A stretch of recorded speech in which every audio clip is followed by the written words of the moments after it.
Dalawang hinihinalang sangkot sa illegal na droga ang naaresto matapos masakuti sa bypass operation sa Barangay Bugo, Cagayan de Oro City, madaling araw, Abril City 2026. Kinilala lamang sa kanilang mga alyas na Khalid, 53 years old, at Risha, 24 years old, ang mga suspika na umano'y magkasama sa pagbibinta ng illegal na droga sa kanilang lugar.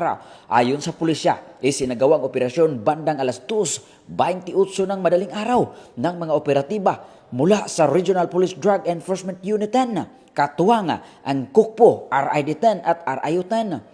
Nakumpiska mula sa mga sospek ang humigit kumulang 120 gramos ng hinihinalang shabu na may standard drug price na umabot sa 816,000 pesos kasama ang ilang sachet ng droga, isang sling bag na ginagamit na lalagyan at 1,000 bypass money. Kasalukuyang nakakulong na ang mga sospek sa Maharlika Detention Facility habang hinahanda ang kasong paglabag RA 9165. Ang mga nakumpiskang ebidensya ay isinailalim na sa pagsusuri ng Regional Forensic Unit 10. Pinuri naman ni Police Brigadier General Christopher N. Abrahano, Regional Director ng Police Regional Office 10, ang matagumpay na operasyon at tiniyak ang patuloy na pinaigting na kampanya laban sa illegal na droga dito sa rehiyon.